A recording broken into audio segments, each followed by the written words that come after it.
hello welcome back to my YouTube channel. ඔන්න ගොඩ දවසකට පස්සේ මම ඔයාලට අරගෙන ආවා වෙනස් විදිහේ vlog එකක්.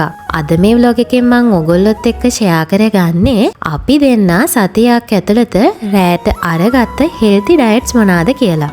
ඉතින් මේක ඔයගොල්ලන්ට ගොඩාක් වැදගත් වෙයි කියලා හිතනවා. එහෙනම් දිගට මගේ වීඩියෝ එකත් එක්ක ඉන්න. එහෙනම් අපි මන්ඩේ ඩිනර් එකෙන් පටන් ගමු. ඉතින් අද අපි හදන්නේ මෙන්න මේ corn rice එක. අපි දෙන්නත් first time තමයි මේ corn rice එක try කරන්න හදන්නේ. ඉතින් මේකේ price එක උනා 600 rupees. quantity එක තියෙන්නේ 400 grams. ඊට පස්සේ අපි බලමු මේකේ nutrition panel එක කොහොමද තියෙන්නේ කියලා. ඔයගොල්ලන්ට පේනවා total fat එක තියෙන්නේ 1%. ඒකෙනොත් trans fat එක 0. protein content එක 6% වගේම sugar content එක 0. ඉතින් ඔයා healthy diets ගැන කන්සර්න් වෙන කෙනෙක් නම් මේ නියුට්‍රිෂන් පැනල් එකෙන් මම කියපු දේවල් කොච්චර වැදගත්ද කියලා ඔයාලට තේරෙයි. ඒ වගේම තමයි මේ පහළ තියෙන QR code එක ස්කෑන් කරාම මේ corn rice එක අපිට try කරන්න පුළුවන් recipes 4-5ක්ම තියෙනවා. මම මේ දැන් ඔයගොල්ලොත් එක්ක share කරගන්නේ අන්නේ වෙබ්සයිට් එක.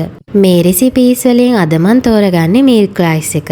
ඉතින් පැකට් එක කැඩුවට පස්සේ මෙන්න මේ විදිහට බඩිරිඟු ඇටේ පුංචියට කඩලා වගේ තමයි තියෙන්නේ. මං අපි දෙන්නට ඇති වෙන්න කෝප්ප 3 කාලක් අරගත්තා. මේ පැකට් එකේ ගහලා තිබ්බ විදිහට ග්‍රෑම් 400කින් 8 දෙනෙක්ට හදන්න පුළුවන්. ඊට පස්සේ corn rice එක හොදලා මම මේ විදිහට rice cooker එකේ විනාඩි 10ක් විතර තැම්බෙන්න තියාගත්තා. ඔයගොල්ලෝ කලින් දැක්කා වගේ අර වෙබ්සයිට් එකේ recipes හරි පැහැදිලිව මෙන්ෂන් කරලා තියෙනවා. ඉතින් විනාඩි 10කට විතර පස්සේ මම මේ විදිහට පොල් කිරි එකතු කරලා ලුණු සල්පෙකුත් එකතු කරගත්තා. හරියටම කියනවා නම් අපි හාල් වලින් කිරිබත් හදනවා වගේ තමයි මේ corn එකනොත් කිරිබත් හදන්නේ. වෙනසකට තියෙන්නේ හාල් වලින් කිරිබත් හදනවට වඩා හරි ඉක්මනට corn වලින් අපිට ඒක හදාගන්න පුළුවන්. මම ඔය අතරතුරේ ලුණු මිරිසකුත් හදාගත්ත කිරිබත් එකට.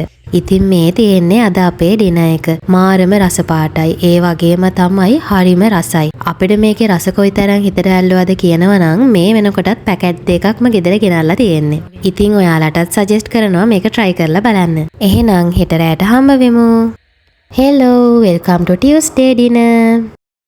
අද අපේ ඩිනර් එකට හදන්නේ noodles. ඉතින් මේක ටිකක් විශේෂයි. මේක හදලා තියෙන්නේ 100%ක්ම පච්ච පෙරුමාල් කියන පාරම්පරික හාල් වර්ගයෙන්. ඒ නිසාම තමයි අපි දෙන්න අද මේක තෝරගත්තේ ඩිනර් එකට. හදාගන්න විදිහත් පැකට් එකේම ගහලා තියෙනවා. ඉතින් අනිත් noodles වලට වඩා මේකේ කියලා තියෙන විදිහට ටිකක් අඩුවෙන් තමයි තම්බ ගන්න ඕනේ. ගොඩක් වෙලා තැඹුවොතින් එහෙම noodles එක දිය වෙලා ඇලෙන ගතියක් එන්න පුළුවන්.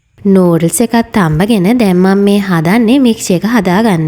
පෑන් එක ලිපෙන් තියලා ඒක රත් වීගෙන එනකොට මම ඔලිව් තෙල් සල්පයක් එකතු කරගත්තා. ඊට පස්සේ මම ලුණු ගෙඩි 4ක විතර ලුණු මේකට එකතු කරගන්නවා. මොකද ටිකක් වැඩියෙන් ලුණු හැපෙනකොට මේක රසයි. ඊට පස්සේ මම මේකට බිත්තරයකුත් දාගන්නවා. අද මගේ noodles එකට මම එකතු කරගන්නේ මේ වර්ග දෙක විතරයි. ඕගොල්ලෝ කැමති නම් මේකට කැරට්, ලීක්ස් වගේ දේවලුත් එකතු කරලා ඩිනර් එකේ ගුණාත්මක භාවය වැඩි කරගන්න පුළුවන්. හැබැයි මම නම් healthy diets ගැන ඒ තරම් හිතන කෙනෙක් නෙවෙයි.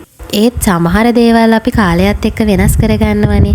අන්න ඒ විදිහට තමයි අපි දෙන්නගේ ඩිනර් ඩයට් එක මෙහෙම වෙනස් වුනේ. ඉතින් පස්සේ මට හිතුණා මේ තරම් රස දේවල් තියෙද්දි ඇයි අපේ අගුණ දේවල් හරි ආසාවෙන් කන්නේ කියලා. ඉතින් ඔයාලටත් පුළුවන් වෙනස් වෙන්න. කතාවෙන් කතාව අපි දෙන්නගේ අද ඩිනර් එක හැදුනේ මේ විදිහට. පච්ච පෙරුමාල් noodles එක තඹව බිත්තරයක් තමයි හදාගත්තේ. එහෙනම් ඉතින් ඔන්න හෙට ඩිනර් එකෙන් අපි ආයෙම හම්බ වෙමු. Hello welcome to third dinner. අද ඩිනර් එකට අපි එකතු කරගන්නේ corn flakes. හැබැයි මේක පොඩ්ඩක් විතර වෙනස්. මේ තියෙන්නේ honey and almond mix corn flakes එකක්. මේගොල්ලෝ මේක අලුතෙන් තමයි launch කරලා තියෙන්නේ. ඉතින් trial pack එකක් විදිහට introduce කරලා තියෙන මේක අපිත් first time තමයි use කරන්නේ. ඔයගොල්ලන්ට මෙන්න මේ විදිහට nutrition panel එකත් බලා ගන්න පුළුවන්. මේකේ price එක කියනවා නම් ග්‍රෑම් 150ක විතර quantity එකක් වුණා රුපියල් 675. එතකොට අපි කලින් පාවිච්චි කරේ normal corn flakes එකනේ. මට මතක විදිහට ඒක නම් රුපියල් 380ක් වගේ තමයි උනේ. ඊට පස්සේ මේ තියෙන්නේ corn flakes එකට දාන්න අපි ගෙනාපු non fat fresh milk එක. ඉතින් මේකෙත් ඔයාලට nutrition panel එක බලා ගන්න පුළුවන්. ඒ වගේම තමයි මාකට් එකේ එක එක බ්‍රෑන්ඩ්ස් වලින් fresh milk තියෙනවා. ඔයගොල්ලොත් අරගන්නකොට nutrition panel එකේම බලලා අරගන්න පුරුදු වෙන්න. මේ තියෙන්නේ අපේ corn flakes එක. ඉතින් ඔයාලට පේනවා ඇති ආමන්ඩ් ඇටේ පුංචියට කපලා එකට එකතු කරලා තියෙනවා වගේම corn flakes එක honey වල dip කරලා තමයි තියෙන්නේ. වෙනදට නම් අපි කෝන්ෆ්ලෙක්ස් වලට කිසල් ගෙඩියක් එකතු කර ගන්නවා. හැබැයි අද අපි try කරන්නේ honey and almond mix cornflakes එකනේ. ඒ නිසා මං හිතුවා මේකට මුකුත් fruits එකතු කරගන්නේ නෑ කියලා. සුපුරුදු පරිදි fresh milk වලින් තමයි මේක මං හදාගන්නේ. ඒ වගේම තමයි මට පුරුද්දක් තිබුණා අනිත් cornflakes එක කනකොට මුද්ද රසපලන් එකතු කරනවා. ඒ නිසා තමයි මං අද එකටත් මුද්ද රසපලන් එකතු කරගත්තේ. හැබැයි මේක honey dip කරලා තියෙන නිසා ගොඩක් පැණි රසයි. ඒ නිසා ඉතින් මුද්ද රසපලන් දැම්මේ නැති වුණාටත් කමක් නැහැ. ඉතින් ඔය විදිහට තමයි අද අපේ රසම රස ඩිනර් එක හරි ගැස්සුනේ. ඉතින් එහෙනම් ඔයගොල්ලෝ try කරලා බලන්න අපි හෙට ඩිනර් එකෙන් හම්බ වෙමු. Hello, welcome to our Thursday dinner plate. ඔන්න අපි දෙන්න අද රැට කන්න හදන්නේ කුරහන් රොටි. ඔයගොල්ලන්ට පේනවා ඉතින් මගේ කුරහන් පිටි බෝතලේ නම් දැන් ඉවරයි. මම මේ පාවිච්චි කරලා තියෙන්නේ හරිස් චන්ද්‍ර කුරහන් පිටි. ඔයගොල්ලන්ගේ පැතිවල ගෙදරම කොටා ගන්න කුරහන් පිටි තියෙනවා නම් මං හිතනවා අපි මේ කණේවට වඩා ගොඩක් හොඳ ඇති කියලා.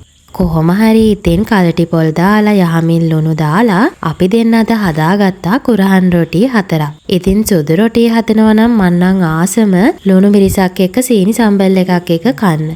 ඒත් අපි අද හැදුවේ කුරහන් රොටිනේ. අපි හිතුවා අද රොටි කන්නේ අපි කිතුල් පැණිත් එක්ක කියලා. ඉතින් මේ අදහස නම් අපේ හස්බන්ඩ්ගේ. මොකද එයා කුරහන් වලින් හදන කෑම වලට ගොඩාක් ආසයි. ඒ නිසා ඉතින් ඒ වගේ කෑමක් හදනකොට එයා කියන විදිහට තමයි මාත් හදන්නේ.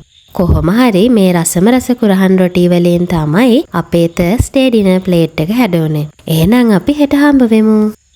Hello, welcome to our Friday. සතියක වැඩ ගොඩකට පස්සේ අපි දෙන්න මේ Friday dinner එක හදාගන්න තමයි යන්නේ. අපි දෙන්නම අද හිතුවා ටිකක් ලේසියෙන් හදාගන්න පුළුවන් නිසා beans මොන හරි අද try කරනවා කියලා. මේ තියෙන්නේ අපේ අද හදන mix beans packet එක. ඉතින් mix beans packet එක හොයාගන්න බැරි වුණොත් අපි වෙන වෙනම අරන් ගිහිල්ලත් කලවම් කරලා හදාගන්නවා. මේ mix beans packet එක නම් අපි ගත්තේ කීල්ස් එකේ. ඒකේ සුදු කව්පි, රතු කව්පි, කඩල, රතු කඩල, green peas, kidney beans, white beans මේ වගේ එකී නොකී ගොඩාක් දේවල් මේකේ තියෙනවා. ඊට අමතරව මම මේකට soy beans එකතු කරගත්තා. මොකද soy beans වල protein content එක ගොඩාක් වැඩි. ඒ වගේම තමයි මං soy beans වලට ගොඩාක් ආසයි. ඔය විදිහට අපේ Friday dinner plate එකත් close වෙනවා. ඉතින් මං හිතනවා සතියක dinner plate vlog එකෙන් ඔයගොල්ලන්ට වැදගත් දේවල් හම්බ වෙන්න ඇති කියලා. ඔයාලටත් හිතනවා නම් කනබන කෑම වෙනසක් කරන්න ඕන කියලා මං වගේ පුංචි try එකක් දෙන්න. එහෙනම් මගේ vlog එක අන්තිම වෙනකම් බලපු ඔයාලට ගොඩාක් ස්තුතියි. තව ලස්සන වීඩියෝස් එක්ක එකතු වෙන මගේ channel එක subscribe කරලා තියාගන්න. එහෙනම් මං ගිහින් එන්නම්. bye bye.